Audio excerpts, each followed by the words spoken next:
السلام عليكم ورحمة الله وبركاته. الحمد لله رب العالمين، نحمده ونستعينه ونؤمن به ونتوكل عليه، ونعوذ بالله من شرور أنفسنا ومن سيئات أعمالنا، من يهده الله فلا مضل له ومن يضلله فلا هادي له، وأشهد أن لا إله إلا الله وحده لا شريك له، وأشهد أن محمدًا عبده ورسوله أرسله بالهدى ودين الحق ليظهره على الدين كله ولو كره المشركون. اللهم صل على محمد وعلى آل محمد كما صليت على إبراهيم وعلى آل إبراهيم، وبارك على محمد وعلى آل محمد كما باركت على إبراهيم وعلى آل إبراهيم إنك حميد مجيد. أما بعد، فإن خير الكلام كلام الله، وخير الهدي هدي محمد صلى الله عليه وسلم، وشر الأمور محدثاتها، وكل محدثة بدعة. أعوذ بالله من الشيطان الرجيم. بسم الله الرحمن الرحيم. ثم دنا فتدلى فكان قاب قوسين أو أدنى فأوحى إلى عبده ما أوحى ما كذب الفؤاد ما رأى أفتمارونه على ما يرى ولقد رآه نزلة عند سدرة المنتهى عندها جنة المأوى إذ يغشى السدرة ما يغشى ما زاغ البصر وما طغى لقد رأى من آيات ربه الكبرى. ബഹുമാന്യ സഹോദരന്മാരെ, അള്ളാഹുവിൻ്റെ ദീൻ മനസ്സിലാക്കാൻ നാം ഈ ഒത്തുചേർന്നത് സ്വാലിഹായ അമലായി റബ്ബ് നമ്മിൽ നിന്ന് സ്വീകരിക്കുമാറാകട്ടെ. ഇതുപോലെ അള്ളാഹുവിൻ്റെ സ്വർഗത്തിൽ ഒരുമിക്കാനുള്ള സൗഭാഗ്യം നമുക്ക് അള്ളാഹു പ്രദാനം ചെയ്യുമാറാകട്ടെ. സഹോദരന്മാരെ, നബി കരീം സല്ലല്ലാഹു അലൈഹി വസല്ലമയുടെ ജീവിതത്തിൽ നിന്നുള്ള വളരെ പ്രാധാന്യപ്പെട്ട ഒരു ഭാഗം മനസ്സിലാക്കാനാണ് ഇന്ന് ഈ സന്ദർഭം ഉപയോഗിക്കുന്നത്. പ്രവാചകൻ സല്ലല്ലാഹു അലൈഹി വസല്ലം ഇസ്ലാമിലേക്ക് ആളുകളെ ക്ഷണിക്കുകയും വളരെ കുറച്ചാളുകൾ ആ സന്ദേശം സ്വീകരിക്കുകയും ചെയ്തു. നാട്ടിലെ നേതാക്കളും പ്രമുഖരും അവരെ അനുഗമിക്കുന്ന വലിയൊരു ജനവിഭാഗവും പ്രവാചകൻ്റെ ശത്രുപക്ഷത്ത് നിൽക്കുകയും ചെയ്തു. അങ്ങനെ പ്രവാചകനും മക്കയിലെ ഭരണവിഭാഗവും തമ്മിൽ ആദർശപരമായ ശത്രുതയിലും ഭിന്നതയിലും ഛിദ്രതയിലും മുന്നോട്ടു പോയി. ശത്രുക്കൾ സാധ്യമായ എല്ലാ മാർഗങ്ങളും ഉപയോഗിച്ചു. പ്രവാചകനെ ഈ സന്ദേശത്തിൽ നിന്ന് പിന്തിരിപ്പിക്കാനുള്ള ശ്രമങ്ങൾ, ഈ സന്ദേശം സ്വീകരിക്കുന്ന ആളുകളെ തടയുവാനുള്ള മാർഗങ്ങൾ, അത് പ്രലോഭനത്തിൻ്റെ പാത സ്വീകരിച്ചിട്ടുണ്ട്, പ്രകോപനത്തിൻ്റെ മാർഗവും സ്വീകരിച്ചിട്ടുണ്ട്. പക്ഷേ ദിനേന ഇസ്ലാമിലേക്ക് ആളുകൾ വന്നുകൊണ്ടേയിരുന്നു.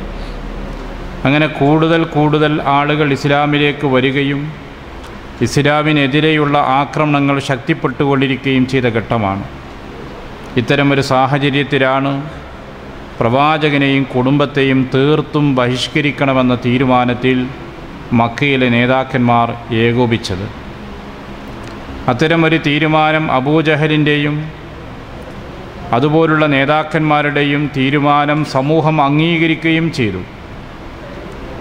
നബി സല്ലല്ലാഹു അലൈഹി വസല്ലമയെ മാത്രമല്ല, പ്രവാചകനെ സഹായിക്കുകയും പിന്തുണ നൽകുകയും ചെയ്തതിൻ്റെ പേരിൽ അബൂ താലിബിനെയും കുടുംബത്തെയും ആ ബഹിഷ്കരണത്തിൽ അവർ ഉൾപ്പെടുത്തി. മക്കയിൽ നിന്ന് പ്രവാചകനും അബൂ താലിബിനും കുടുംബങ്ങൾക്കും മാറി താമസിക്കേണ്ടി വന്നു. അങ്ങനെയാണ് മക്കയിലെ മരഞ്ചെരുവിലേക്ക് മാറി താമസിക്കുന്നത്.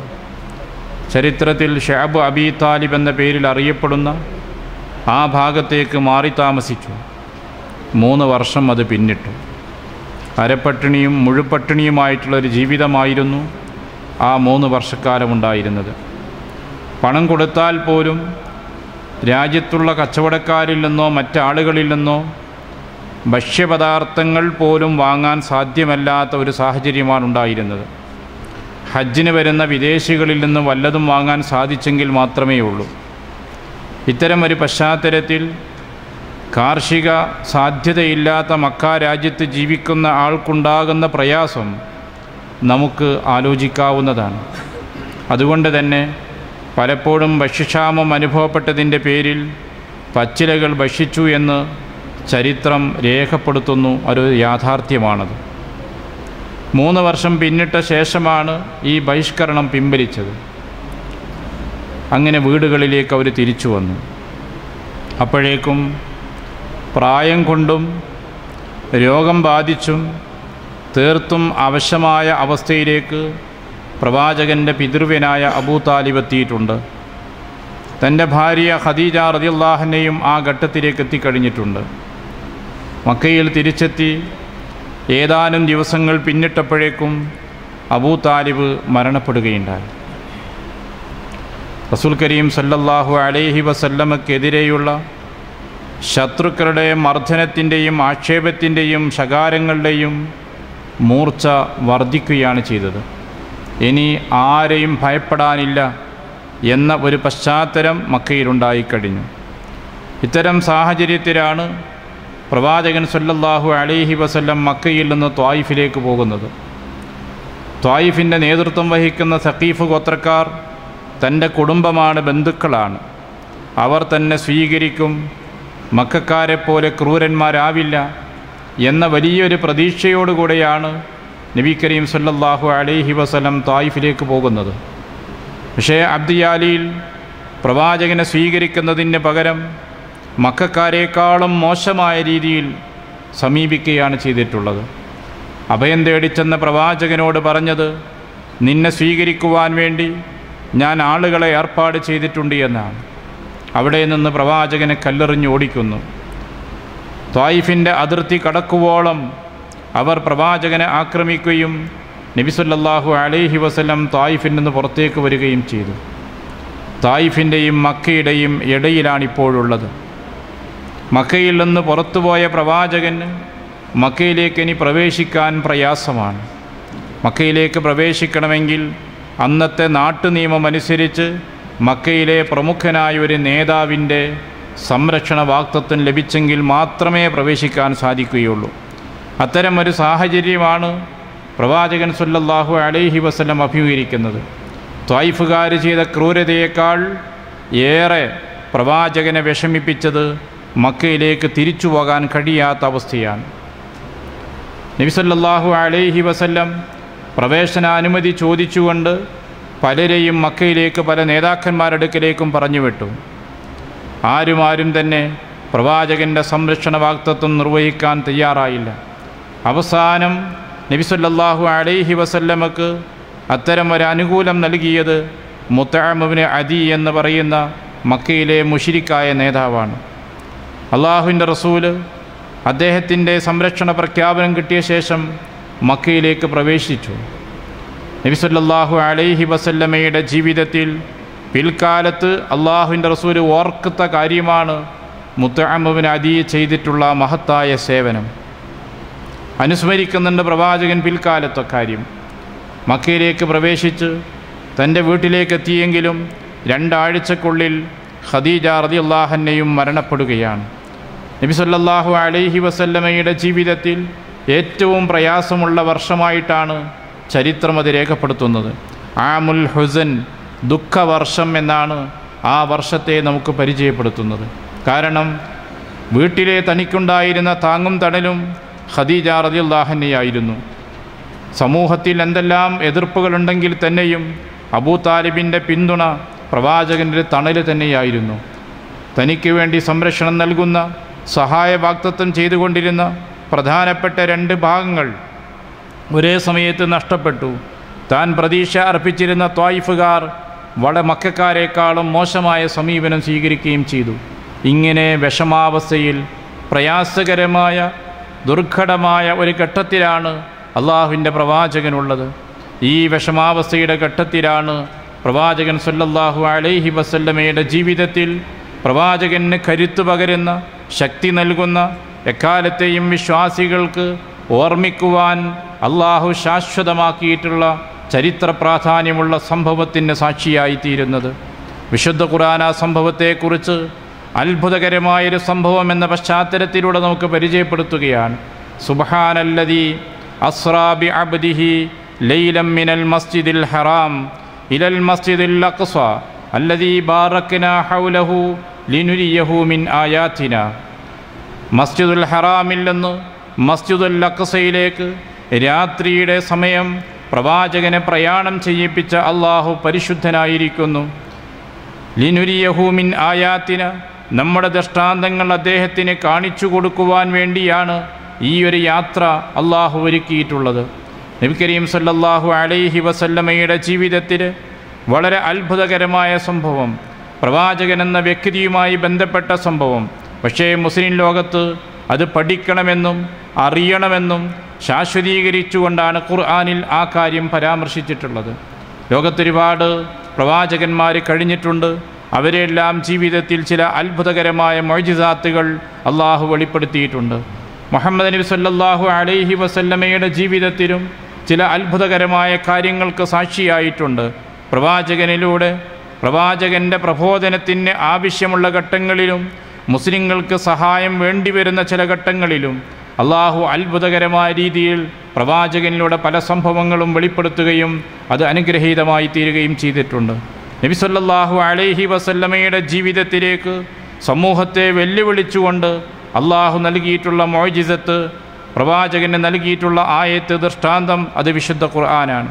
വിശുദ്ധ ഖുർആനിൽ എവിടെയും മുഅ്ജിസത്ത് എന്ന പദമുണ്ടാവില്ല. വിശുദ്ധ ഖുർആൻ ദൃഷ്ടാന്തങ്ങൾ എന്ന്, ആയത്തുകൾ എന്നാണ് ഉപയോഗിച്ചിട്ടുള്ളത്. പിൽക്കാലത്ത് വന്ന പണ്ഡിതന്മാരാണ് മുഅ്ജിസത്ത് എന്നുള്ള പദം നൽകിക്കൊണ്ട് അതിന് പുതിയ സാങ്കേതിക രൂപം നൽകിയിട്ടുള്ളത്.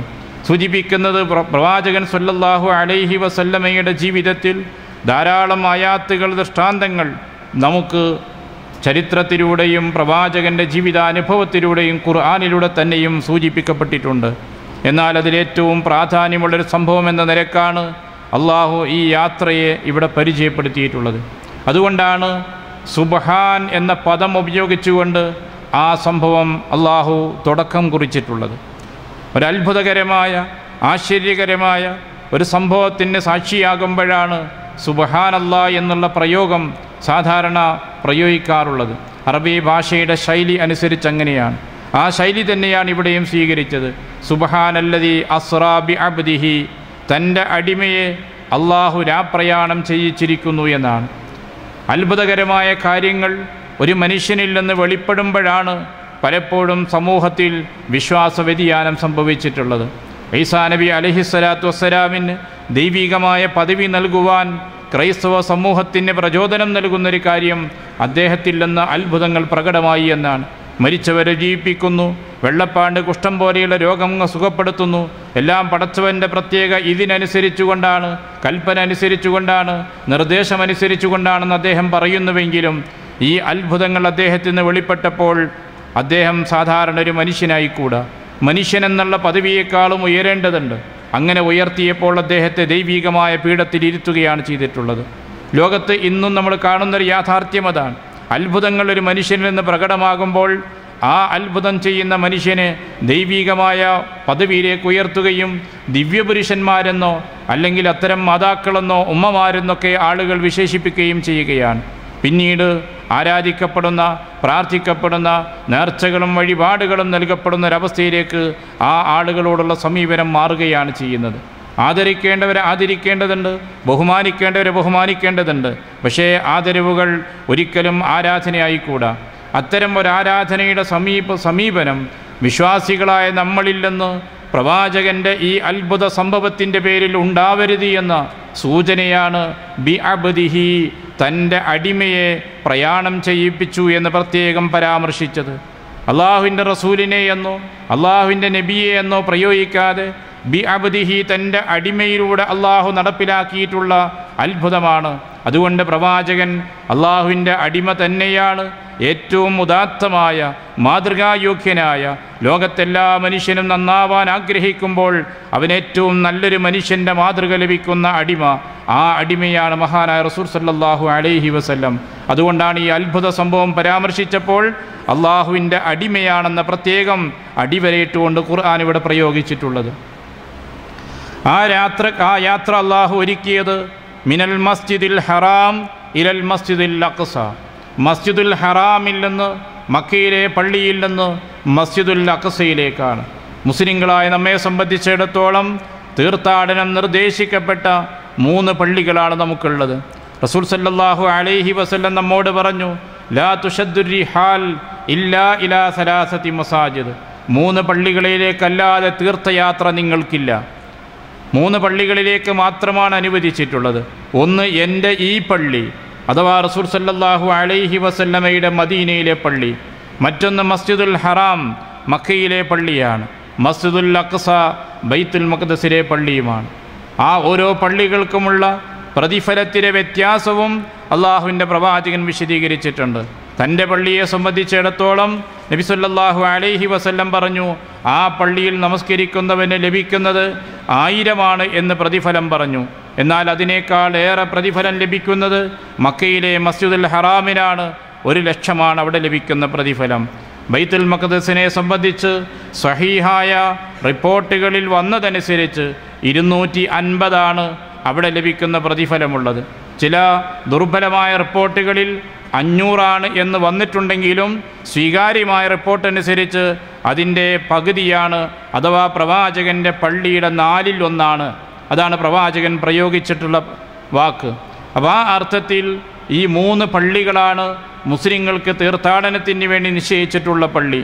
അത്തരം ഒരു യാത്ര തന്നെയാണ് അള്ളാഹു ഒരുക്കുകയും ചെയ്തിട്ടുള്ളത്. ആ യാത്രയ്ക്ക് വേണ്ടിയുള്ള സംവിധാനങ്ങളും യാത്രയോടനുബന്ധമായ ഒരുക്കങ്ങളുമെല്ലാം വിശദമായും ഹദീസിൽ പരാമർശിച്ചിട്ടുണ്ട്. അത് വിശദീകരിക്കുവാൻ നമ്മുടെ ഈ സമയം മതിയാകുമെന്ന് തോന്നുന്നില്ല. നബി സല്ലല്ലാഹു അലൈഹി വസല്ലമക്ക് പ്രത്യേകമായ ശസ്ത്രക്രിയക്ക് വിധേയമാക്കിയെന്ന് റിപ്പോർട്ടുകളിൽ നമുക്ക് കാണാവുന്നതാണ്. പ്രവാചകൻ്റെ ഹൃദയം പിളരുകയും സംസം വെള്ളം ഉപയോഗിച്ചുകൊണ്ട് പ്രത്യേകമായ ശുദ്ധീകരണം നിർവഹിച്ച ശേഷമാണ് ആ യാത്ര നിർവഹിക്കപ്പെട്ടിട്ടുള്ളത്.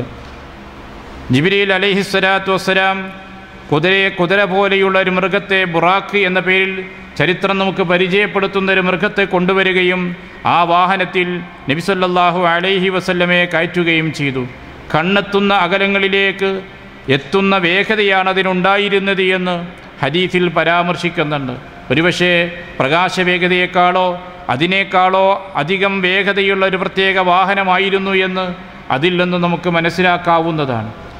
റസൂൽ സല്ലല്ലാഹു അലൈഹി വസല്ലം മസ്ജിദുൽ അഖ്സയുടെ എത്തിയപ്പോൾ പ്രവാചകന്മാർ അവരുടെ വാഹനങ്ങൾ ബന്ധിച്ചിരുന്ന അതേ സ്ഥലത്ത് തൻ്റെ വാഹനത്തെ ബന്ധിക്കുകയാണ് ചെയ്തിട്ടുള്ളത്. പിന്നീട് മസ്ജിദുൽ അഖ്സ പള്ളിയിൽ കയറുകയും 2 റക്അത്ത് നമസ്കാരം നിർവഹിക്കുകയും ചെയ്തു. അവിടെ എത്തിയപ്പോൾ നബി സല്ലല്ലാഹു അലൈഹി വസല്ലമക്ക് ആതിഥ്യമെന്ന നിലക്ക് പാലും കള്ളും 2 പാത്രം പ്രവാചകന് മുമ്പിൽ പ്രദർശിപ്പിച്ചു. നബി സല്ലല്ലാഹു അലൈഹി വസല്ലം പാൽപാത്രം തിരഞ്ഞെടുത്തു. ജിബ്രീൽ അലൈഹിസ്സലാം പറഞ്ഞു, ഇഖ്തർതൽ ഫിത്ര, ശുദ്ധമായ പ്രകൃതി, സ്വച്ഛമായ പ്രകൃതി, അതാണ് താങ്കൾ തിരഞ്ഞെടുത്തിട്ടുള്ളത്. അള്ളാഹു അംഗീകരിച്ചിട്ടുള്ള ശുദ്ധ പ്രകൃതിയുടെ മതമാണ് ഇസ്ലാം. ഫിത്രത്തല്ലാഹില്ലത്തി ഫത്തറന്നാസ അലൈഹ, അള്ളാഹു നിശ്ചയിച്ച മനുഷ്യ പ്രകൃതിയുണ്ട്. ആ പ്രകൃതിയെ ഉൾക്കൊള്ളുകയും ആ പ്രകൃതി നിലനിർത്തുവാനും ആ പരിശുദ്ധി കാത്തു സംരക്ഷിക്കുവാനും മതിയായ മതവും നിയമങ്ങളുമാണ് ഇസ്ലാമിലുള്ളത്. ആ മാർഗമാണ് താങ്കൾ തിരഞ്ഞെടുത്തത് എന്ന് ആ സന്ദർഭത്തിൽ പറയുകയുണ്ടായി. മദ്യം ഇസ്ലാമിൽ നിഷിദ്ധമാകുന്നതൊക്കെ മദീന ഘട്ടത്തിൽ പിൽക്കാലങ്ങളിലാണ്. ആദ്യഘട്ടത്തിൽ ഇസ്ലാം മദ്യം ഹറാമാണെന്നോ ഹലാലാണെന്നുള്ള നിയമമൊന്നും അവതരിച്ചിട്ടില്ലായിരുന്നില്ല. പക്ഷേ നബി സല്ലല്ലാഹു അലൈഹി വസല്ലം തിരഞ്ഞെടുത്ത മാർഗം അതായത് അത് സന്തോഷകരമായിരുന്നു എന്നാണ് ജിബ്രീൽ അലൈഹിസ്സലാമിൻ്റെ വാക്കിലുള്ളത്. അവിടെ നിന്ന് പ്രവാചകൻ സല്ലല്ലാഹു അലൈഹി വസല്ലമക്ക് വീണ്ടും യാത്ര ആകാശലോകങ്ങളിലേക്ക് അള്ളാഹു ഒരുക്കിയിരിക്കുകയാണ്.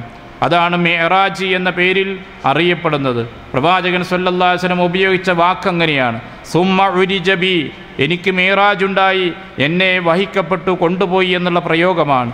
അതിൻ്റെ അടിസ്ഥാനത്തിൽ യാത്ര ആകാശലോകങ്ങളിലേക്ക് തുറന്നു. ആ ആകാശലോകത്തേക്കുള്ള യാത്രക്കിടയിൽ ഓരോ ആകാശത്തിൻ്റെ കവാടത്തിലും എത്തുമ്പോൾ ജിബ്രീൽ അലൈഹിസ്സലാം സലാം പറയുന്നുണ്ട്, കവാടം തുറക്കാൻ ആവശ്യപ്പെടുന്നുണ്ട്. മലക്ക് ചോദിക്കുന്നുണ്ട്, ആരാണ്? ജിബ്രീലാണ് എന്നും എന്നോടൊപ്പം മുഹമ്മദ് നബി സല്ലല്ലാഹു അലൈഹി വസല്ലമയാണ് ഉള്ളത് എന്ന് പറയുകയും അവരെ സ്വാഗതം ചെയ്തുകൊണ്ട് ആകാശത്തിലേക്ക് പ്രവേശനാനുമതി നൽകുകയും ചെയ്യുന്നുണ്ട്. ആ ഓരോ ആകാശങ്ങളിലൂടെയും കടന്നുപോയപ്പോൾ പൂർവ്വ പ്രവാചകന്മാരിൽ ചിലരെ കാണാനുള്ള അവസരം അല്ലാഹു ഒരുക്കിയിട്ടുണ്ട്. ഒന്നാമത്തെ ആകാശത്തിൻ്റെ കവാടം കടന്നപ്പോൾ അവിടെ കാണുന്നത് ആദം നബി അലൈഹി സ്വലാത്തു വസ്സലാമിനെയാണ്. അദ്ദേഹത്തെ കണ്ട രംഗം പ്രത്യേകമായി പ്രവാചകൻ പറയുന്നു. വലതുവശത്ത് കുറേ ആളുകളുണ്ട്, ഇടതുഭാഗത്തും കുറേ ആളുകളുണ്ട്. വലതുഭാഗത്തേക്ക് നോക്കുമ്പോൾ അദ്ദേഹം സന്തോഷിക്കുന്നു, ഇടതുഭാഗത്തേക്ക് നോക്കുമ്പോൾ അദ്ദേഹം ദുഃഖിക്കുകയും വിഷമിക്കുകയും ചെയ്യുന്നുണ്ട്. തൻ്റെ സന്തതികളിലെ സത്യവിശ്വാസികൾ വലതുഭാഗത്തും തൻ്റെ സന്തതികളെ നരകത്തിലേക്ക് പോകാനുള്ളവരും ദുർമാർഗികളുമായ ആളുകൾ ഇടതുഭാഗത്തും കാണുന്ന രംഗമായിരുന്നു അതെന്ന് പിന്നീട് ജിബ്രീൽ അലൈഹിസ്സലാം വിശദീകരിച്ചിട്ടുണ്ട്. രണ്ടാമത്തെ ആകാശത്തിലേക്ക് കടന്നു ചെന്നപ്പോൾ അവിടെ യഹ്യാ നബി അലൈഹിസ്സലാമുണ്ട്, ഈസാ നബി അലൈഹിസ്സലാമുണ്ട്. അവരും പ്രവാചകനെ സ്വാഗതം ചെയ്യുന്നുണ്ട്. മൂന്നാമത്തെ ആകാശത്തിലെത്തിയപ്പോൾ യൂസുഫ് നബി അലൈഹിസ്സലാമിനെ കാണുന്നു. നാലാമത്തേലെത്തിയപ്പോൾ ഇദ്രീസ് അലൈഹിസ്സലാമിനെ കാണുന്നുണ്ട്. അഞ്ചാമത്തതിൽ ഹാറൂൻ നബി അലൈഹിസ്സലാമുണ്ട്. ആറാമത്തേൽ മൂസാ നബി അലൈഹിസ്സലാമിനെയും കാണുന്നു.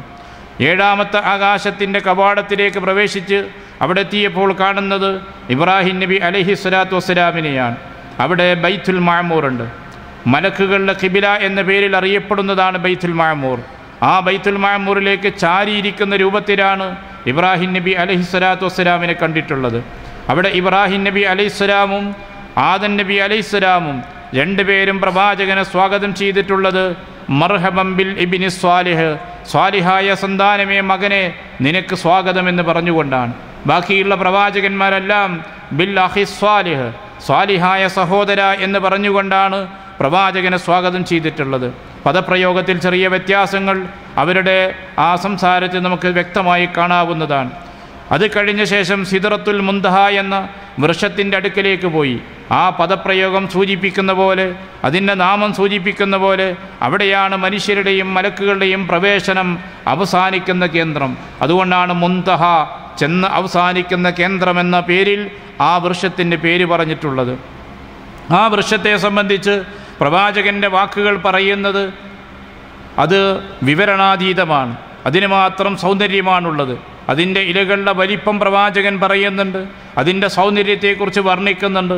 ഖുർആൻ ഒറ്റ വാക്കിൽ പറഞ്ഞു, ഇത് യക്ഷ സിദ്റത്തമാ യക്ഷ, അതിനെ ആവരണം ചെയ്തതെല്ലാം ആവരണം ചെയ്തിരിക്കുന്നു.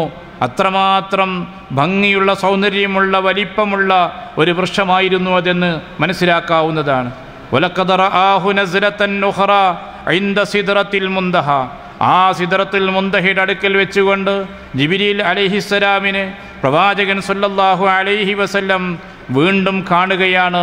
യഥാർത്ഥ രൂപത്തിൽ ജിബ്രീൽ അലൈഹിസ്സലാമിൻ്റെ സ്വതസിദ്ധമായ സ്വച്ഛമായ പ്രകൃതി അദ്ദേഹത്തിന് നൽകിയിട്ടുള്ള ഒരു രൂപമുണ്ട്. ആ രൂപത്തിൽ ഇതിൻ്റെ മുമ്പ് നബി സല്ലല്ലാഹു അലൈഹി വസല്ലം കണ്ടിട്ടുണ്ട്. ആ കാഴ്ചയെക്കുറിച്ച് പ്രവാചകൻ പറയുന്നത് 600 ചിറകുള്ള ജിബ്രീൽ അലൈഹിസ്സലാമാണ്. ആകാശം നിറഞ്ഞു നിൽക്കുന്ന സൃഷ്ടിയാണ്. അങ്ങനെ വലിയ വലിപ്പമുള്ള ജിബ്രീൽ അലൈഹിസ്സലാമിൻ്റെ യഥാർത്ഥ രൂപത്തിൽ വീണ്ടും പ്രവാചകൻ കാണുന്നത് ഈ സിദ്റത്തുൽ മുന്തഹയുടെ അടുക്കൽ വെച്ചുകൊണ്ടാണ്. പിന്നീട് അങ്ങോട്ട് പ്രവാചകനും അള്ളാഹുവും തമ്മിലുള്ള സംസാരങ്ങളെ സംബന്ധിച്ചാണ് ഹദീസുകളിൽ വിശദീകരിക്കപ്പെട്ടിട്ടുള്ളത്. അതിൻ്റെ ഇടയിൽ നബി സല്ലല്ലാഹു അലൈഹി വസല്ലം സ്വർഗം കാണുന്നുണ്ട്.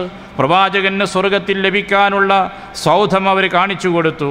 നബി സല്ലല്ലാഹു അലൈഹി വസല്ലം ജിബ്രീൽ അലൈഹിസ്സലാമിനോട് ചോദിച്ചു, ഞാനതിലേക്കൊന്ന് പ്രവേശിക്കട്ടെ എന്ന്.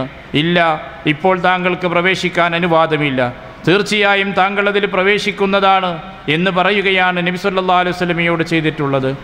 അവിടെ വെച്ചുകൊണ്ടാണ് പിന്നീട് അള്ളാഹുമായി സംഭാഷണം നടക്കുന്നത്. ആ സംഭാഷണത്തിൽ മുസ്ലിം ലോകത്തിന് വേണ്ട, സമൂഹത്തിന് വേണ്ട ചില മഹത്തായ സന്ദേശങ്ങൾ നൽകുകയും അത് സ്വീകരിച്ചുകൊണ്ടാണ് പ്രവാചകൻ സല്ലല്ലാഹു അലൈഹി വസല്ലം യാത്ര അവസാനിപ്പിച്ച് തിരിച്ചു വരികയും ചെയ്തിട്ടുള്ളത്. നബി സല്ലല്ലാഹു അലൈഹി വസല്ലമക്ക് ഉമ്മത്തിന് വേണ്ടി അന്ന് നൽകിയിട്ടുള്ള ഏറ്റവും പ്രധാനപ്പെട്ട സമ്മാനങ്ങളിൽ ഒന്നാണ് 5 നേരത്തെ നമസ്കാരം എന്നുള്ളത്. അത്യുന്നതമായ, അനുഗ്രഹീതമായ, അത്ഭുതകരമായ ഒരു യാത്ര ഒരുക്കിയിട്ട് ആ യാത്ര കഴിഞ്ഞ് തിരിച്ചു വരുന്ന പ്രവാചകന് സമൂഹത്തിന് നൽകുവാനുള്ള ഏറ്റവും വലിയ പാരിതോഷികമായി നൽകിയിട്ടുള്ളത് ഈ 5 നേരത്തെ നമസ്കാരമാണ്. ആ നമസ്കാരത്തിൻ്റെ മഹത്വവും അതിൻ്റെ പ്രാധാന്യവും ഈ ചരിത്രം നമ്മളെ കൂടുതൽ ബോധ്യപ്പെടുത്തുകയാണ് ചെയ്യുന്നത്. ഇസ്ലാമിൻ്റെ പല നിയമങ്ങളും വിശുദ്ധ ഖുർആനിൻ്റെ കൽപ്പനകളിലൂടെ നമുക്ക് നൽകിയിട്ടുള്ളതാണ്. പക്ഷേ ആ കൽപ്പനകൾ നമസ്കാരത്തെക്കുറിച്ച് ധാരാളം ഉണ്ടെങ്കിൽ പോലും ഇങ്ങനൊരു മഹത്തായ യാത്രയിലാണ് അള്ളാഹു സമൂഹത്തിന് വേണ്ടി നൽകിയിട്ടുള്ളത്. അതേപോലെ തന്നെ പ്രവാചകൻ സ്വല്ലല്ലാഹു അലൈഹി വസല്ലമക്ക് അന്ന് നൽകിയിട്ടുള്ള 2 വചനങ്ങളാണ് സൂറത്തുൽ ബഖറയുടെ അവസാനത്തെ ആയത്തുകൾ. ആമനർ റസൂലു ബിമാ ഉൻസില ഇലൈഹി മിർ റബ്ബിഹി എന്ന് തുടങ്ങുന്ന വചനം അന്നേ ദിനത്തിലൂടെ മുസ്ലിം ഉമ്മത്തിന് വേണ്ടി നൽകിയിട്ടുള്ള വചനമാണ്. അതിൻ്റെ കൂടെ മുസ്ലിങ്ങൾക്ക് നൽകിയിട്ടുള്ള 3ാമത്തെ വലിയ അനുഗ്രഹമുള്ളത് നമ്മൾ ചെയ്യുന്ന നന്മകൾക്ക് 10 മടങ്ങായി പ്രതിഫലം നൽകുക, തിന്മകൾക്ക് തത്തുല്യമായി മാത്രം ശിക്ഷ ലഭിക്കുകയോ കുറ്റമായി രേഖപ്പെടുത്തുകയോ ചെയ്യുന്നതാണ്. റസൂൽ സല്ലല്ലാഹു അലൈഹി വസല്ലമ ആ യാത്ര കഴിഞ്ഞ് തിരിച്ചു വന്നപ്പോൾ ജനങ്ങളോട് പ്രഖ്യാപിച്ചിട്ടുള്ള വലിയൊരു സന്ദേശത്തിൽ ഒന്നതായിരുന്നു, ഒരു മനുഷ്യൻ തിന്മ ചെയ്യാൻ മനസ്സിൽ വിചാരിച്ചു, അയാൾ ചെയ്തില്ല എങ്കിലത് രേഖപ്പെടുത്തുന്നില്ല, പാപമായി രേഖപ്പെടുത്തുന്നില്ല. അയാൾ ആ കുറ്റം പ്രവർത്തിച്ചാൽ അത് ഒരു തിന്മയായി രേഖപ്പെടുത്തുകയാണ്. മറിച്ച് മറുഭാഗത്തൊരാൾ ഒരു നന്മ ചെയ്യാൻ ആഗ്രഹിച്ചു, അയാൾ ചെയ്തില്ലെങ്കിലും അത് നന്മയായി രേഖപ്പെടുത്തുകയാണ്. ആ നന്മ ചെയ്താൽ അതിന് 10 നന്മയായി രേഖപ്പെടുത്തുന്നു. ഇങ്ങനെ അനുഗ്രഹീതമായ രീതിയിൽ അള്ളാഹു അന്ന് നൽകിയിട്ടുള്ള വലിയ ഔദാര്യമാണ് ഈ പ്രതിഫലം എന്നുള്ളത്. ഇങ്ങനെ മുസ്ലിം ഉമ്മത്തിന് വേണ്ടി വിവിധങ്ങളായ സമ്മാനങ്ങളുമായിട്ടാണ് മഹാനായ റസൂൽ കരീം സല്ലല്ലാഹു അലൈഹി വസല്ലം തിരിച്ചു വന്നിട്ടുള്ളത്. തിരിച്ചു വരുന്നത് മസ്ജിദുൽ അഖ്സയിലേക്കാണ്. മസ്ജിദുൽ അഖ്സയിൽ വന്നപ്പോൾ പൂർവീകരായ പ്രവാചകന്മാരെ അള്ളാഹുവോടെ സമ്മേളിപ്പിച്ചിട്ടുണ്ട്. അവർക്ക് ഇമാമായി നബി കരീം സല്ലല്ലാഹു അലൈഹി വസല്ലം നമസ്കരിച്ചു. നബി സല്ലല്ലാഹു അലൈഹി വസല്ലമയുടെ ദൗത്യത്തിൻ്റെ പൂർത്തീകരണവും ഇസ്ലാം മതത്തിൻ്റെ സന്ദേശത്തിൻ്റെ പൂർത്തീകരണവും പ്രവാചകൻ്റെ മഹത്വവും ബോധ്യപ്പെടുത്തുന്നതായിരുന്നു ആ ഒരു ജമാഅത്ത് നമസ്കാരമെന്ന് നമുക്ക് മനസ്സിലാക്കാവുന്നതാണ്. അവിടുന്ന് പ്രവാചകൻ സല്ലല്ലാഹു അലൈഹി വസല്ലം രാത്രിയിലെ ഏതാനും നിമിഷങ്ങൾ കൊണ്ട് തന്നെ മക്കയിലേക്ക് തിരിച്ചെത്തുകയും ചെയ്യുകയാണ്. പ്രവാചകൻ സല്ലല്ലാഹു അലൈഹി വസല്ലം തൻ്റെ ഈ ജീവിതത്തിലുണ്ടായ അനുഭവം ഉമ്മുഹാനി റളിയല്ലാഹു അൻഹയോടാണ് ആദ്യമായി ചെന്ന് പരാമർശിക്കുന്നത്. ഉമ്മുഹാനി റളിയല്ലാഹു അൻഹ അബൂ താലിബിൻ്റെ മകളാണ്. ആ ഉമ്മുഹാനി റളിയല്ലാഹു അൻഹയോട് ഈ കാര്യങ്ങൾ പറഞ്ഞപ്പോൾ ഉമ്മുഹാനി റളിയല്ലാഹു അൻഹ പറഞ്ഞു, ആരോടും ഇത് പറയരുത്, ആരും ഇത് പെട്ടെന്ന് വിശ്വസിക്കില്ല, അതുകൊണ്ട് നീ ആരോടും പറയരുത്. പ്രവാചകൻ അത് പറയാൻ വേണ്ടി ഇറങ്ങി വരുമ്പോൾ തട്ടം പിടിച്ചു വെക്കുകയും പ്രവാചകൻ അത് വലിച്ചൂരിയെടുത്തുകൊണ്ട് നേരെ ഹറമിലേക്ക് വന്നു.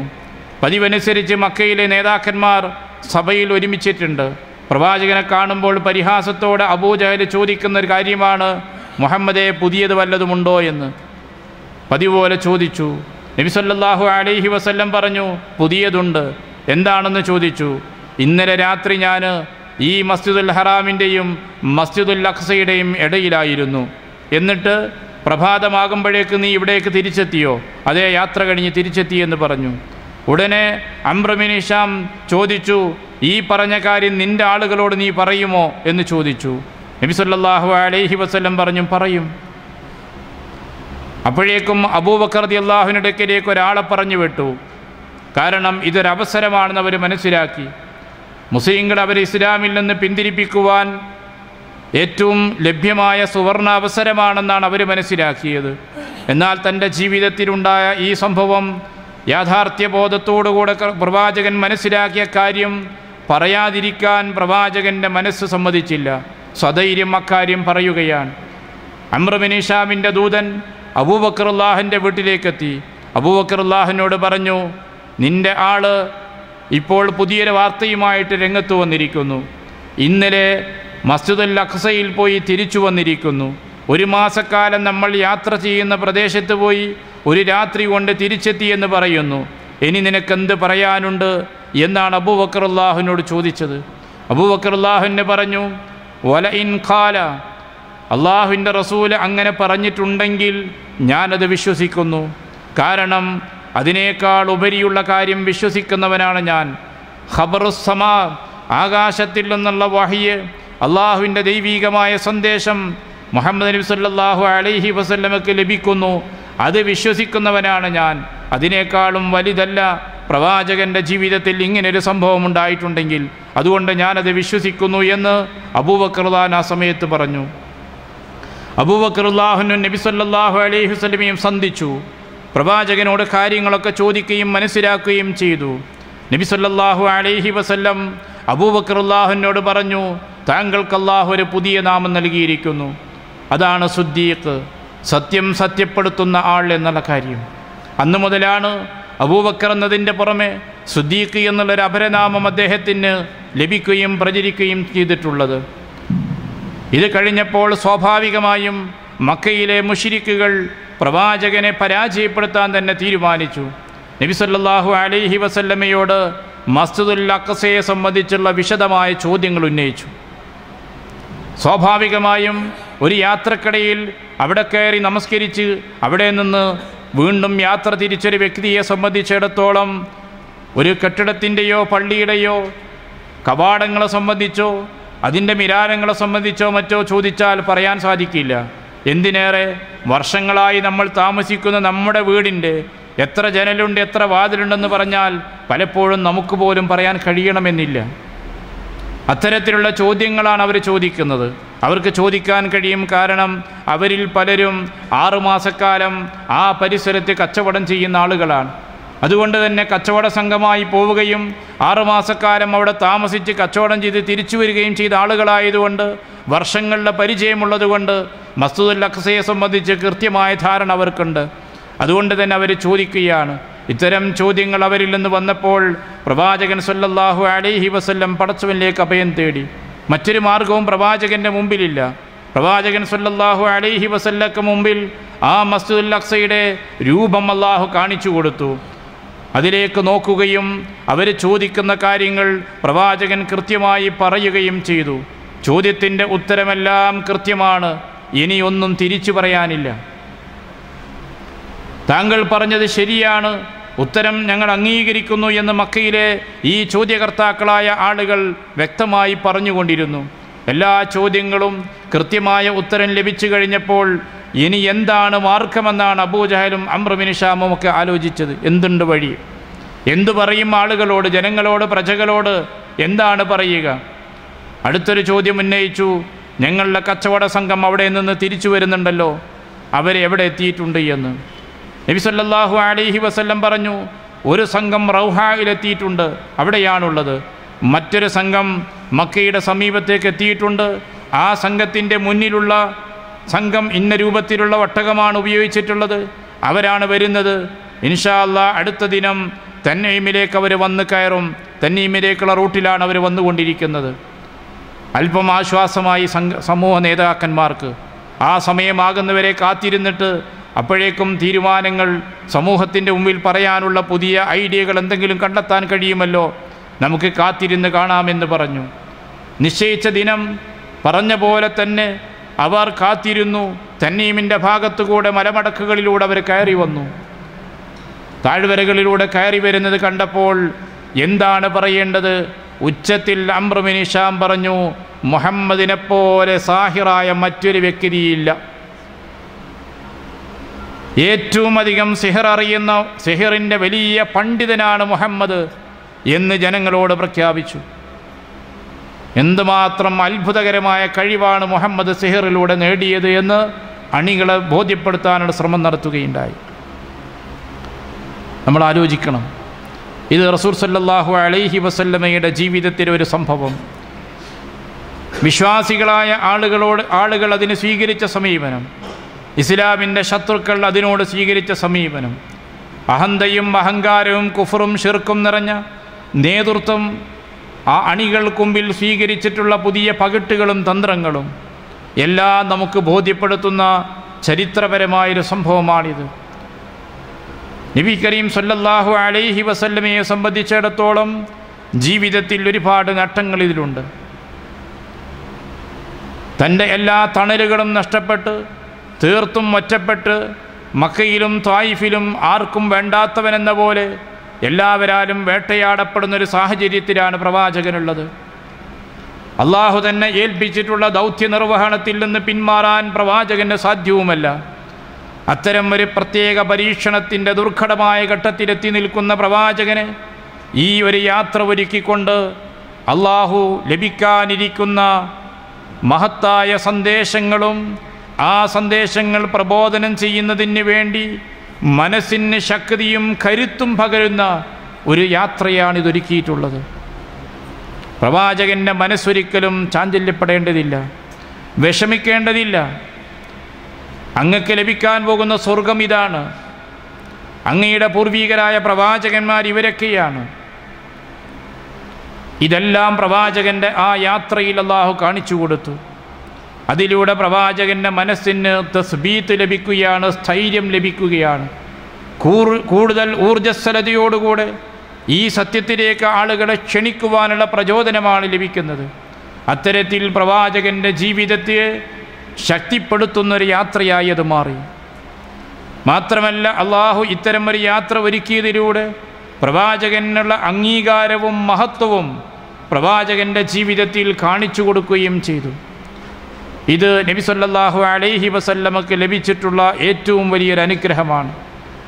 അള്ളാഹു കൈവിടുന്നില്ല എന്ന് മാത്രമല്ല, അള്ളാഹു തന്നോട് അടുപ്പിച്ചിരിക്കുന്നു എന്നും അള്ളാഹുവിൻ്റെ അടുക്കൽ താൻ ആദരണീയനായി തീരുകയാണ്, അള്ളാഹുവിനോടുള്ള ബാധ്യത എനിക്ക് വർദ്ധിച്ചിരിക്കുകയാണ്, ദഅവത്തിനെ ഊർജ്ജസ്വലമായി നിർവഹിക്കേണ്ടതുണ്ട്. അത്തരം ഒരു മാനസികമായ ഉയർന്ന അവസ്ഥയിലേക്ക് അള്ളാഹുവിൻ്റെ പ്രവാചകനെ എത്തിച്ചൊരു യാത്രയായിരുന്നു അത്. അതുകൊണ്ട് തന്നെയാണ് യാത്ര കഴിഞ്ഞ് തിരിച്ചു വന്ന ആ നിമിഷത്തിൽ ആളുകൾ പറഞ്ഞാൽ വിശ്വസിക്കില്ല എന്ന് ഉമ്മുഹാനി റളിയല്ലാഹു അൻഹ പറഞ്ഞിട്ട് പോലും ധൈര്യസമേതം അത് ചെന്ന് പറഞ്ഞു. പ്രവാചകൻ അറിയാം ഇത് പറഞ്ഞാൽ ആൾക്കാർ അങ്ങനെ വിശ്വസിക്കുന്നില്ല. അള്ളാഹുവിൽ നിന്ന് വഹയി ലഭിക്കുന്നു എന്ന് പറഞ്ഞിട്ട് ജനങ്ങളെ ക്ഷണിക്കുന്നത് വിശ്വസിക്കാത്ത ആളുകളാണ്. അവരെ മുമ്പിലാണ് പറയുന്നത്, ഒരു മാസക്കാലം യാത്ര ചെയ്താൽ പോലും എത്താൻ കഴിയാത്ത ആ പള്ളിയും അവിടെ നിന്ന് ആകാശലോകങ്ങളിലേക്കും ഒരു രാത്രിയുടെ കുറച്ച് സമയം കൊണ്ട് തിരിച്ചു വന്നു എന്ന് പറഞ്ഞാൽ അതാരും വിശ്വസിക്കില്ല. പക്ഷേ ജനങ്ങൾ വിശ്വസിച്ചില്ലെങ്കിലും ശരി, സത്യം ആളുകളോട് പറയണം. അവർ തിരസ്കരിച്ചാലും പ്രശ്നമല്ല, പരിഹസിച്ചാലും ആക്ഷേപിച്ചാലും മുമ്പത്തേക്കാൾ കൂടുതൽ പ്രയാസങ്ങൾ നേരിടേണ്ടി വന്നാലും ഇത് പറഞ്ഞേ മടങ്ങൂ എന്നുള്ളതാണ് പ്രവാചകൻ അന്ന് പ്രഭാതത്തിൽ തന്നെ അക്കാര്യം മുസ്ലിങ്ങളോട് പറയുന്നതിൻ്റെ മുമ്പ് ശത്രുക്കളോട് പറഞ്ഞിട്ടുള്ളത്. അതാ യാത്ര കൊണ്ട് ലഭിച്ചിട്ടുള്ള വലിയ ഗുണങ്ങളിൽ ഒന്നതാണ്. ഇങ്ങനെ നബി സല്ലല്ലാഹു അലൈഹി വസല്ലമക്ക് വ്യക്തിപരമായി ലഭിച്ച വലിയൊരു സന്ദേശങ്ങളിൽ ഒന്നതായിരുന്നു. രണ്ടാമത്തെ നബി സല്ലല്ലാഹു അലൈഹി വസല്ലമയാണ് അഫ്ളലുർ റസൂൽ, ലോകത്ത് വന്ന എല്ലാ പ്രവാചകന്മാരെക്കാളും ശ്രേഷ്ഠൻ എന്നുള്ള യാഥാർത്ഥ്യം ആ യാത്രയിൽ അള്ളാഹു ബോധ്യപ്പെടുത്തുകയുണ്ടായി.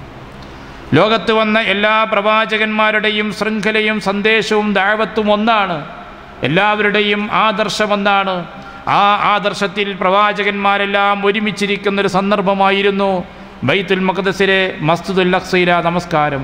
ഒരു ആദർശത്തിൻ്റെ കണ്ണികൾ ഒരുമിച്ചിരിക്കുകയാണ് ചെയ്യുന്നത്.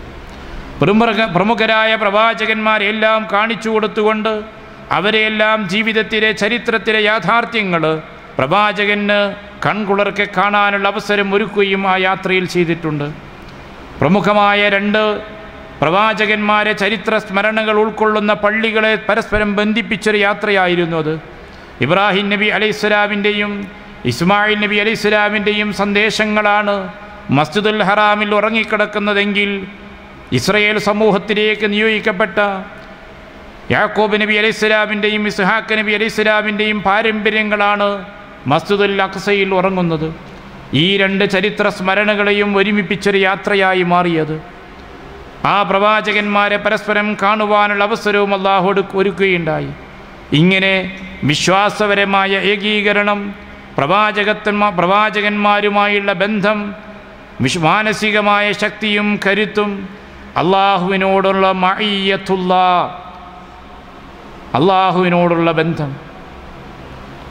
അള്ളാഹു തന്നോടൊപ്പമുണ്ട്, തനിക്കവൻ പ്രചോദനം നൽകുന്നതാണ്, തനിക്ക് വേണ്ടി അവൻ ആവശ്യമായ ഘട്ടങ്ങളിൽ ഇടപെടുകയും സഹായങ്ങൾ നൽകുകയും ചെയ്യും. അള്ളാഹുവിൻ്റെ മാർഗത്തിൽ ഞാൻ പ്രവർത്തിക്കുമ്പോൾ, ജീവിക്കുമ്പോൾ, ആളുകളെ ക്ഷണിക്കുമ്പോൾ പടച്ചവൻ എന്നെ കൈവിടുകയില്ല.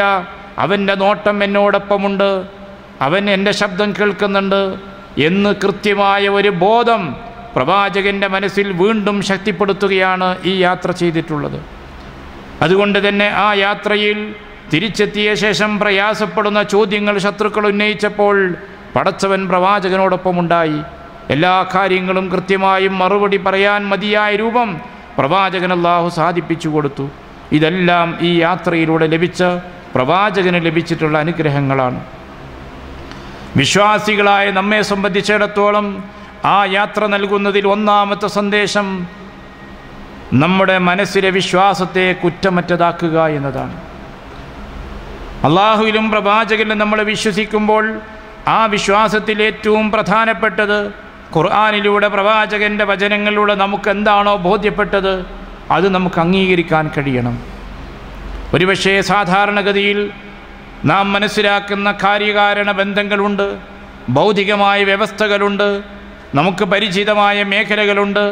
അതിനേക്കാൾ ഉപരിയായി അത്ഭുതകരമായ കാര്യങ്ങളാകാം നമ്മുടെ ബുദ്ധിയുടെയും പരീക്ഷണത്തിൻ്റെയും നിരീക്ഷണത്തിൻ്റെയും അതിർവരമ്പുകൾക്കപ്പുറമുള്ളതാകാം. അക്കാര്യങ്ങളൊക്കെ അള്ളാഹും റസൂലും പറഞ്ഞാൽ അത് വിശ്വസിക്കാൻ സാധിക്കുക എന്നതാണ് നമ്മൾ സുദ്ദീഖുകളിൽ ഒരംഗമാകാൻ വേണ്ടത്. പ്രവാചകന്മാരെ കഴിഞ്ഞാൽ പിന്നെ ഉന്നത സ്ഥാനം ലഭിക്കുന്നവരാരാണ്?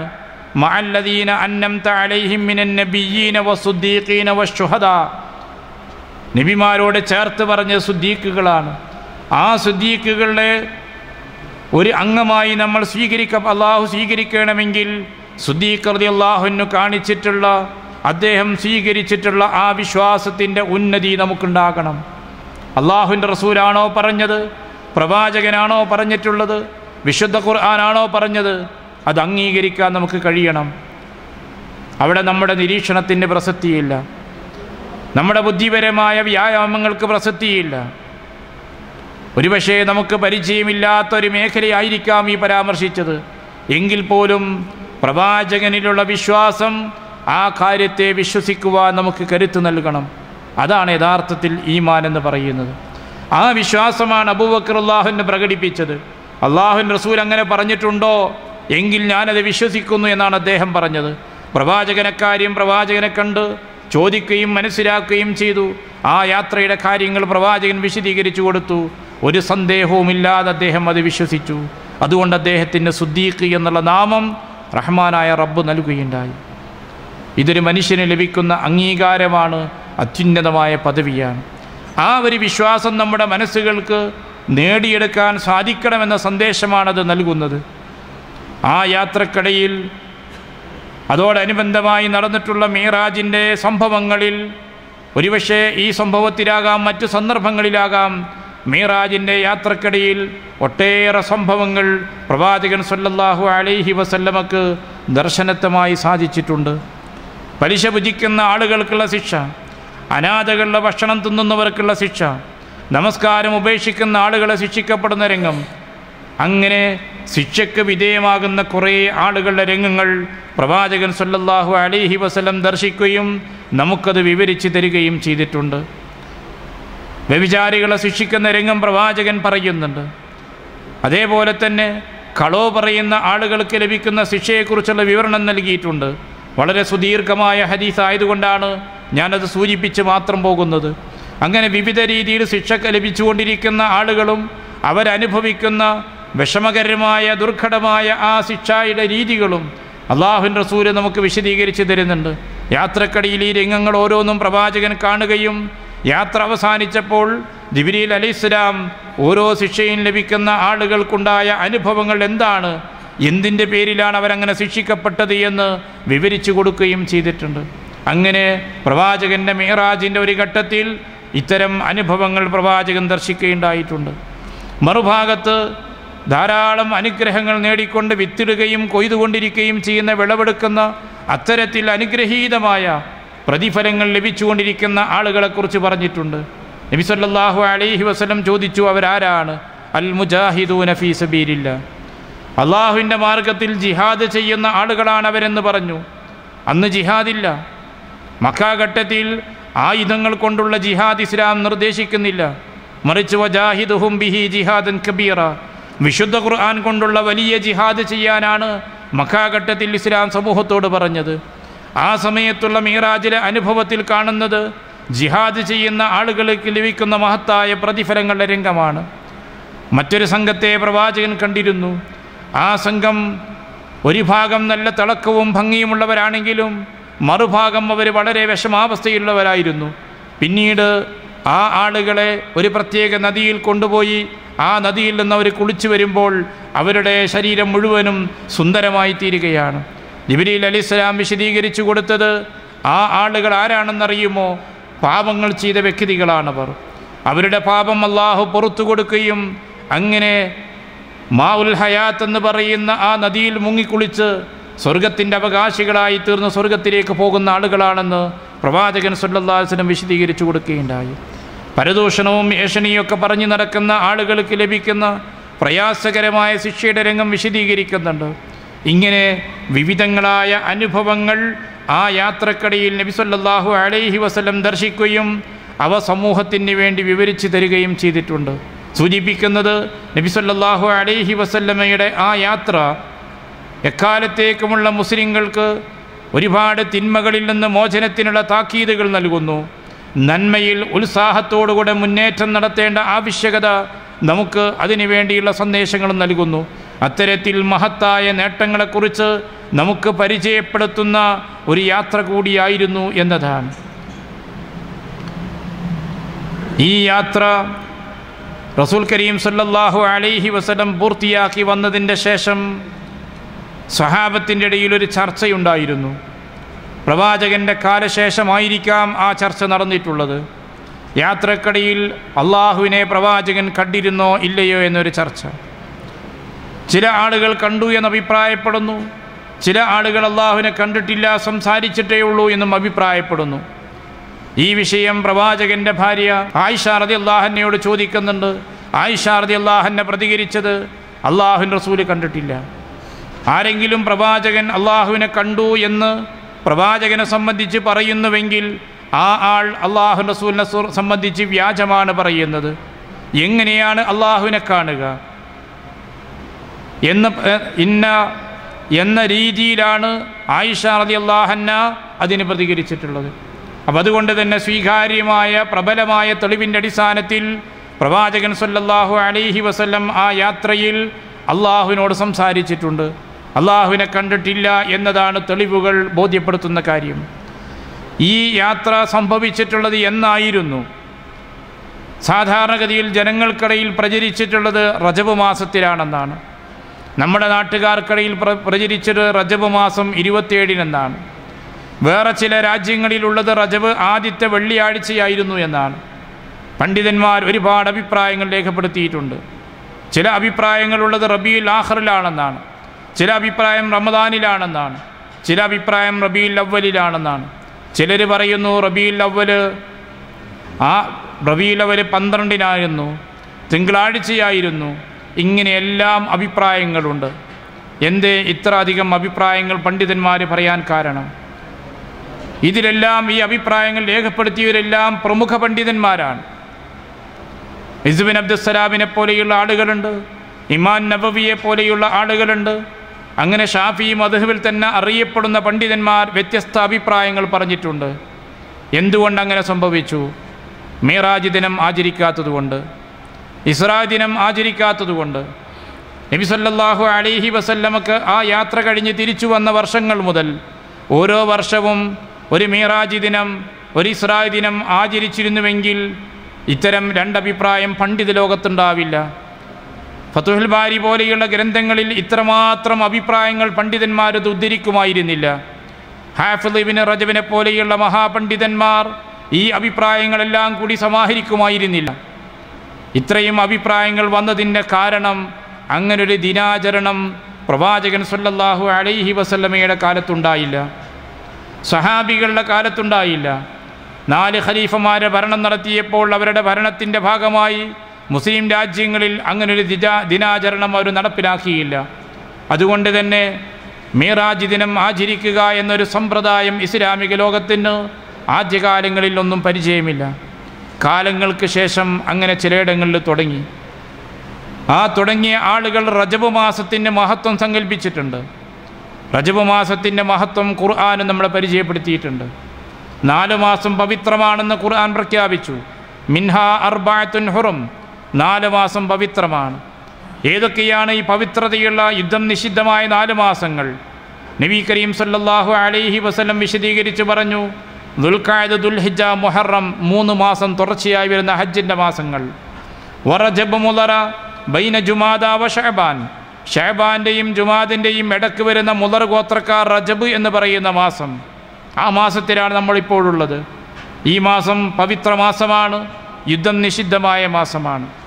എന്നാൽ ഈ മാസത്തിൻ്റെ പവിത്രതയുള്ളതുകൊണ്ട് ഈ മാസത്തിൽ എന്തെങ്കിലും ഒരു പ്രത്യേക പുണ്യകർമ്മം നമ്മളോട് നിർദ്ദേശിക്കുന്നില്ല. റജബ് മാസത്തിൽ ഒരു പ്രത്യേകമായ വ്രതം പ്രവാചകൻ നിർദ്ദേശിച്ചിട്ടില്ല. റജബ് മാസത്തിൽ ജാഹിലിയ കാലത്ത് അവർ പ്രത്യേകമായൊരു ബലികർമ്മം നിർവഹിച്ചിരുന്നു. നബി സല്ലല്ലാഹു അലൈഹി വസല്ലം പറഞ്ഞു, ലാ ഫറഅ വലാ അതീറ, ഫറഇല്ല അതീറില്ല. ഇത് ജാഹിലിയ കാലത്ത് റജബ് മാസത്തിൽ റജബിയ എന്ന പേരിൽ അവർ നടത്തിയിരുന്ന ഉളഹിയത്താണ്, ബലികർമ്മമാണ്. അത് പ്രവാചകൻ ആ അതീറത്ത് അവസാനിപ്പിച്ചുകൊണ്ട് പ്രഖ്യാപനം നടത്തുകയാണ് ചെയ്തത്. അതുകൊണ്ട് റജബ് മാസത്തിൽ പ്രത്യേക ബലികർമ്മമില്ല. റജബ് മാസത്തിലെ ഏതെങ്കിലും ഒരു ദിനം മറ്റ് ദിനങ്ങളെക്കാൾ പ്രാധാന്യമുള്ളതോ പുണ്യദിനമോ ആയിട്ട് പ്രവാചകൻ പഠിപ്പിക്കുന്നില്ല. എന്നാൽ റജബ് മാസത്തിലെ ആദ്യത്തെ വെള്ളിയാഴ്ച പുണ്യദിനമായി പ്രഖ്യാപിക്കപ്പെട്ട രാജ്യങ്ങളുണ്ട്. ആ വെള്ളിയാഴ്ചയുടെ തലേദിനം വ്യാഴാഴ്ച രാത്രി പ്രത്യേക നമസ്കാരം നിർവഹിക്കുന്ന ആളുകളുണ്ട്.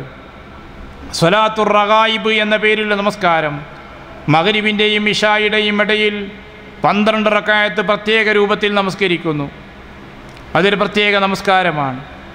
ആ നമസ്കാരം ആരംഭിച്ചിട്ടുള്ളത് പ്രവാചകൻ്റെ കാലത്തല്ല, സ്വഹാബത്തിൻ്റെയും കാലത്തല്ല, താബീങ്ങളുടെയും ഇമാമുകളുടെയും കാലത്തല്ല. അതിൻ്റെയും ശേഷം മസ്ജിദുൽ അഖ്സയിൽ വെച്ചുകൊണ്ട് ഒരാൾ ആ നമസ്കാരം നിർവഹിച്ചു. അദ്ദേഹത്തെ കുറേ ആളുകൾ വന്ന് പിന്തുടർന്നു. അങ്ങനെ ആ നമസ്കാരം അവിടെ നിന്ന് പ്രചരിച്ചു. പിന്നീട് നൂറ്റാണ്ടുകൾക്ക് ശേഷം തുടങ്ങിയ ആ നമസ്കാരം ചിലയിടങ്ങളിൽ ഇപ്പോഴും നമസ്കരിച്ചു കൊണ്ടിരിക്കുന്നു. ഹാഫിദ് ഇബ്നു റജബ് റഹിമഹുല്ലാ, ഇമാം നബവി റഹ്മത്തുള്ളാഹി അലൈഹി തുടങ്ങിയുള്ള പണ്ഡിതന്മാരെല്ലാം വളരെ ശക്തമായി വിമർശിച്ചിട്ടുള്ള നമസ്കാരമാണത്. ഒരു അടിസ്ഥാനവും മതത്തിലില്ലാത്ത, ഒരു തെളിവിൻ്റെയും പിൻബലമില്ലാത്ത ഒരു നമസ്കാരമാണതെന്നും അത് മുസ്ലിങ്ങൾ വർജിക്കേണ്ടതാണെന്നും ശക്തമായ ഭാഷയിൽ അവരുടെ ഗ്രന്ഥങ്ങളിൽ ശറഹ് മുസ്ലിമിലും അതുപോലുള്ള മറ്റ് ഗ്രന്ഥങ്ങളിലുമെല്ലാം രേഖപ്പെടുത്തിയിട്ടുണ്ട്.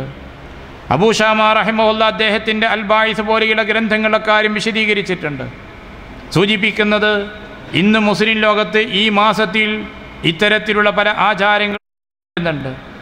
പ്രത്യേകിച്ച് ഷിആക്കൾ ഈ മാസത്തെ പുണ്യമാസമായി കാണുകയും അതുകൊണ്ട് ഈ മാസത്തിലെ ചില ദിനങ്ങൾ പുണ്യദിനങ്ങളായി പ്രഖ്യാപിക്കുകയും ചില പ്രത്യേകമായ ആചാരങ്ങളും കർമ്മങ്ങളും നിർവഹിക്കുകയും ചെയ്യുന്നുണ്ട്. യഥാർത്ഥത്തിൽ പ്രവാചകൻ സല്ലല്ലാഹു അലൈഹി വസല്ലമയുടെ ഇസ്രാ മിഅ്റാജ് നൽകുന്ന സന്ദേശമാണ് നമ്മുടെ ജീവിതത്തിൽ നമ്മൾ ഉൾക്കൊള്ളേണ്ടത്. അത് റജബ് മാസത്തിലാകട്ടെ അല്ലാത്ത മാസത്തിലാകട്ടെ, പ്രവാചകൻ മദീനയിലേക്ക് ഹിജ്റ പോകുന്നതിന് മുമ്പ് സംഭവിച്ചിട്ടുള്ള ആ ചരിത്ര സന്ദേശങ്ങൾ അത് ഉൾക്കൊള്ളാനാണ് മുസ്ലിങ്ങൾ സന്നദ്ധമാകേണ്ടത്. അതിലേറ്റവും വലുത് നമസ്കാരം തന്നെയാണ്. ഏറ്റവും പ്രധാനപ്പെട്ടത് നമസ്കാരം തന്നെയാണ്. ഇന്ന് നമ്മുടെ സമൂഹത്തിൽ നമ്മൾ ആലോചിച്ച് നോക്കൂ, പകൽ കൂടുതലും രാത്രി കുറയുകയും ചെയ്തിട്ടുള്ള സമയമാണിപ്പോൾ. സുബഹി ജമാഅത്തിന് പള്ളിയിലെത്തുന്ന ആളുകളുടെ എണ്ണം എത്ര പേരുണ്ട് എന്ന് നമ്മൾ സ്വയം ആലോചിക്കുക. സുബഹി ജമാഅത്തായി നമസ്കരിക്കുന്ന ആളുകൾ, പള്ളിയിൽ ജമാഅത്തിൽ പങ്കെടുക്കുന്ന ആളുകൾ നമ്മളിൽ എത്ര പേരുണ്ട് എന്ന് നമ്മൾ ആലോചിക്കുക. അള്ളാഹുവിൻ്റെ റസൂല് മുസ്ലിം ലോകത്തിന് വേണ്ടി ഏറ്റവും അനുഗ്രഹീത സമ്മാനമായി ആ യാത്രയിൽ നൽകിയിട്ടുള്ളത് ഈ നമസ്കാരമാണ്. അത്യുന്നതമായൊരു ലോകത്തേക്ക് വിളിച്ചു വരുത്തിയിട്ടാണ് ഇത് അള്ളാഹു നൽകിയിട്ടുള്ളത്. ഇസ്ലാമിൽ ആദ്യമായി നമുക്ക് നിർബന്ധമായത് പ്രവാചകൻ ലോകത്തോട് വിട പറയുന്നതിൻ്റെ അവസാന നിമിഷത്തിൽ പറഞ്ഞ വാക്കും അസ്വല അസ്വല, നമസ്കാരം നമസ്കാരം, അത് നിങ്ങൾ ശ്രദ്ധിക്കണം, വീഴ്ച വരുത്തരുത് എന്നാണ്. പരലോകത്ത് നാം എത്തുമ്പോൾ നമ്മോട് ആദ്യം ചോദിക്കുന്നത് നമസ്കാരം. എന്തുമാത്രമാണ് നമസ്കാരത്തിന് നൽകിയിട്ടുള്ള പ്രാധാന്യം നമ്മൾ ആലോചിച്ചു നോക്കൂ. അത്ര പ്രാധാന്യമുള്ള നമസ്കാരം, ആ നമസ്കാരങ്ങളിൽ ഏറ്റവും പ്രാധാന്യമുള്ളത് സുബഹി നമസ്കാരമാണ്. സുബഹിയുടെ ജമാഅത്ത്. പ്രവാചകൻ്റെ കാലത്ത് മുഅ്മിനുകളും മുനാഫിക്കുകളും ഉണ്ടായിരുന്നു. മുനാഫിക്കുകൾ സുബഹി ജമാഅത്തിന് വരലില്ല. തഖല്ലുഫ് ഉണ്ടായിരുന്ന അവർ മാത്രമാണ്. അങ്ങനെയാണ് അവർ തിരിച്ചറിഞ്ഞിരുന്നത്. ഒരാളെ മുനാഫിക്കാണെന്ന് മനസ്സിലാക്കാനുള്ള അടയാളം സുബഹി ജമാഅത്തിന് വരാത്തവൻ എന്ന നിലക്കാണ്. അങ്ങനെയാണ് തിരിച്ചറിഞ്ഞിരുന്നത്. സുബഹി ജമാഅത്ത് ഇമാമിൻ്റെ കൂടെ ജമാഅത്ത് നമസ്കരിക്കുമ്പോൾ രാത്രി മുഴുവൻ നമസ്കരിച്ച പ്രതിഫലം നമുക്ക് ലഭിക്കുന്നു എന്നത് അള്ളാഹു നമുക്ക് നൽകുന്ന അനുഗ്രഹമാണ്. എത്ര വലിയ പ്രതിഫലമാണ് നമുക്ക് ലഭിക്കുന്നത്. റസൂലുള്ളാഹി പറയുന്നു, വലൗ യഅലമൂന മാ ഫീഹിമാ ലഅതൗഹുമാ വലൗ ഹബ്ബൻ. ഇശാ ജമാഅത്തിൻ്റെയും സുബഹി ജമാഅത്തിൻ്റെയും പ്രാധാന്യം ആളുകൾ മനസ്സിലാക്കിയിരുന്നുവെങ്കിൽ ഇഴഞ്ഞുകൊണ്ട് വടികുത്തിപ്പിടിച്ച് ആളുകളുടെ കൈ ഊന്നിക്കൊണ്ട് ആ രണ്ട് ജമാഅത്തിനും ഈ ആളുകൾ പങ്കെടുക്കുമായിരുന്നു. ഇനി നമ്മൾ ആലോചിച്ച് നോക്കൂ, ഈ രണ്ട് ജമാഅത്തും ഉപേക്ഷിക്കുന്നതിൽ ഒരു മനസാക്ഷിക്കുത്തുമില്ലാത്ത ആളുകളായി പോകുന്നോ നമ്മൾ? ഇശാ ബാങ്ക് വിളിച്ച് മലയാളികളിൽ നമുക്ക് കാണാം നേരെ റൂമിലേക്ക് ഒരു റൊട്ടിയും കൊണ്ട്. ആ റൊട്ടി കഴിച്ച് അല്പം ന്യൂസും കേട്ട് ജമാഅത്ത് കഴിഞ്ഞെന്ന് ഉറപ്പ് വന്നാൽ പുറത്തേക്കിറങ്ങും. ഒരു കാര്യവുമില്ലാതെ രാത്രി ഉറക്കൊഴിഞ്ഞ് സുബഹി ജമാഅത്ത് നഷ്ടപ്പെടുത്തുന്ന ആളുകൾ. രാത്രി ഉറക്കൊഴിയാൻ നമുക്ക് അനുവദിച്ചിട്ടുണ്ട്. മതപഠനത്തിന് വേണ്ടി ഉറക്കൊഴിയാൻ അനുവദിച്ചിട്ടുണ്ട്. വീട്ടുകാരുടെ ആവശ്യത്തിന് വേണ്ടി ഉറക്കൊഴിയാൻ അനുവദിച്ചിട്ടുണ്ട്. ഭാര്യമാരുണ്ടാകുന്ന ആളുകൾക്കത് ആവശ്യമാണല്ലോ. അത് നമുക്ക് അനുവദിച്ച കാര്യങ്ങളാണ്. ഇങ്ങനെ അനുവദിക്കപ്പെട്ട കാര്യങ്ങൾക്കല്ലാതെ രാത്രി 1 മണി 2 മണി വരെയൊക്കെ ഉറക്കൊഴിഞ്ഞിരിക്കുക, എന്നിട്ട് ഉറങ്ങുക. അതും വ്യാഴാഴ്ച രാത്രിയാണെങ്കിൽ അലാരം വെക്കാതെ ഉറങ്ങുകയാണ്. കാരണം രാവിലെ ഡ്യൂട്ടി ഇല്ല, കഫീൽ വിളിക്കൂല. നമ്മളെങ്ങനെ ശുദ്ധിക്കാകും? നമ്മളെങ്ങനെ അവരെ കൂടെ സ്വർഗത്തിലേക്ക് പോകുന്നവരായി മാറും? വളരെ ഗൗരവത്തിൽ നമ്മൾ ചിന്തിക്കണം. അത് സുബഹിക്ക് മുമ്പേ കഫീലിന് വേണ്ടി ഉണരാൻ കഴിയുന്നവരാ നമ്മൾ. അലാരം വെച്ചിട്ടുണ്ടാകും, വിളിച്ചുണർത്താൻ ആളുണ്ടാകും. ഒരാൾ ഉണർന്നിട്ടില്ലെങ്കിൽ അടുത്ത റൂമിലുള്ള ആളെ വിളിച്ചുണർത്തും. ഇതെല്ലാം നമ്മൾ ചെയ്യും. അപ്പോൾ ദുനിയാവിന് വേണ്ടി, കഫീലിന് വേണ്ടി, പൈസക്ക് വേണ്ടി സുബഹിക്ക് മുമ്പ് നമ്മൾ ഉണരും എന്നർത്ഥം. എന്നാൽ ഇതേ ആൾ ഒരു ദിവസം ഡ്യൂട്ടി ഇല്ലെങ്കിൽ അന്നേ ദിനത്തിൽ എപ്പോഴാണ് ഉണരുന്നത്? സുബഹി നമസ്കരിക്കുന്നത് കാണാം, ജുമാക്ക് വന്നിട്ട് കൈ ഉയർത്തി നിസ്കരിക്കുന്ന മലയാളികളെ കാണാം. കൈ ഉയർത്തുമ്പോൾ നമുക്ക് മനസ്സിലാക്കാമല്ലോ മലയാളിയാണെന്ന്. ലോകത്താരും കൈ ഉയർത്തൂലല്ലോ സുബഹി നിസ്കാരത്തിൽ. നമ്മൾ ആലോചിച്ച് നോക്കൂ നമ്മുടെ സമൂഹത്തിൻ്റെ അവസ്ഥ. അതൊരു അസുഖം വന്നുകൊണ്ട് എഴുന്നേൽക്കാനാകാതായി പോയതോ അല്ലെങ്കിൽ ഏതെങ്കിലും ഒരു ദിവസം അങ്ങനെ സംഭവിച്ചു പോകുന്നതോ അല്ലല്ലോ. അതൊരു പതിവ് സമ്പ്രദായമായി തീർന്ന ആളുകൾ പലരും നമ്മുടെ കൂട്ടത്തിലുണ്ട്. ഈ ക്ലാസ്സിന് വരുന്ന ആളുകളിൽ ഒരാൾ പോലും അങ്ങനെ ഉണ്ടാകാൻ പാടില്ല. സുബഹി ജമാഅത്തിന് ഏതെങ്കിലും പള്ളിയിലെത്തണം. ചില പള്ളികൾ വേഗത്ത് നമസ്കരിക്കുന്ന പള്ളി ഉണ്ടാകും, വേറെ ചില പള്ളികൾ അല്പം കഴിഞ്ഞിട്ടായിരിക്കും നമസ്കരിക്കുക. ഏതാണെങ്കിലും ജമാഅത്ത് നമസ്കാരത്തിൽ നമ്മൾ എത്താൻ ശ്രമിക്കണം. അതിന് അലാരം നമ്മൾ വെക്കണം. അടുത്തുള്ള ആളുണ്ടെങ്കിൽ വിളിച്ചുണർത്താൻ പറയണം. അതൊക്കെ ചെയ്തിട്ട് യാദൃച്ഛികമായി ഒരു ദിനം എല്ലാവരും ഇറങ്ങിപ്പോയി, അത് പടച്ചോൻ പൊറുക്കുമായിരിക്കും. അത് നമുക്ക് അള്ളാഹുവിനോട് എതിർ പറയാം, കാരണം പറയാം. പക്ഷേ അലാരം വെക്കണ്ട എന്ന് തീരുമാനിക്കുന്നതെങ്കിൽ, ആ ഒരു നിയ്യത്താണ് നമുക്ക് കിടക്കുമുള്ളതെങ്കിൽ നമ്മൾ അപകടകരമായ മേഖലയിലാണുള്ളത്. കിടക്കുന്ന സമയത്ത് നമ്മുടെ മനസ്സിലുള്ള നിയ്യത്ത് സുബൈക്ക് ഉണരണം, സുബൈക്ക് എഴുന്നേറ്റ് പള്ളിയിലേക്ക് പോകണം.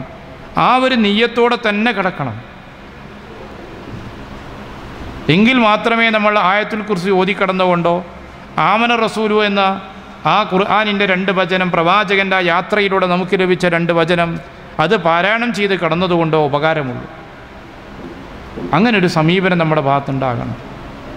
അത് നഷ്ടപ്പെടുത്തി കഴിഞ്ഞാൽ പ്രവാചകൻ്റെ ഈ യാത്രയുകൊണ്ട് നമുക്കൊരു നേട്ടവുമില്ല. പ്രവാചകൻ്റെ അടുക്കൽ നമുക്ക് അംഗീകാരം ലഭിക്കണമെങ്കിൽ, പടച്ചവൻ നമ്മളെ സ്വീകരിക്കണമെങ്കിൽ തീർച്ചയായും ജമാഅത്തായി നമസ്കരിക്കണമെന്ന വ്യക്തമായൊരു കാഴ്ചപ്പാട് നമുക്കുണ്ടാകണം. അതിനുള്ള ശ്രമം നമ്മുടെ ഭാഗത്തുണ്ടാകണം. ആ ഒരു ധാരണ നമുക്കൊക്കെ ഉണ്ടാകണം. അതാണ് ഇത് നൽകുന്ന ഏറ്റവും വലിയ ഒന്നാമത്തെ സന്ദേശം. രണ്ടാമത്തെ, സാമൂഹികപരമായ എല്ലാ തിന്മകളിൽ നിന്നും മിറാജിൻ്റെ ദിനത്തിൽ പ്രവാചകൻ കണ്ട ശിക്ഷിക്കപ്പെട്ട ആ രംഗങ്ങളിൽ നിന്നെല്ലാം നമുക്ക് മാറി നിൽക്കാൻ കഴിയണം. മൂന്നാമത്തത്, പരീക്ഷണം മതവിശ്വാസികളായ നമ്മുടെ ജീവിതത്തിൽ ഉണ്ടാകും. പരീക്ഷണങ്ങൾ തരണം ചെയ്ത് കഴിയുമ്പോൾ വീണ്ടും പരീക്ഷണം വരാം. ആ പരീക്ഷണങ്ങൾ ഒന്നിനു പിറകെ ഒന്നായി വന്ന് പടച്ചവൻ്റെ സഹായം കിട്ടുന്നൊരു ഘട്ടം വരും. അപ്പോൾ വിജയമുണ്ടാകും. അതാണ് പ്രവാചകൻ്റെ ആ ചരിത്രം നമുക്ക് പഠിപ്പിച്ചു തരുന്ന കാര്യങ്ങൾ.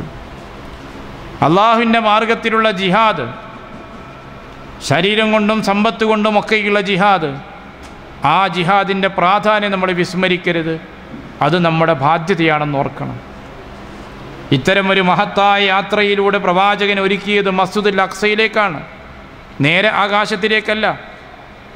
ഇത് മസ്ജിദുൽ അഖ്സയോട് നമുക്കുണ്ടാകേണ്ട ഹൃദയ ബന്ധത്തെ വരച്ച് കാണിക്കുകയാണ്.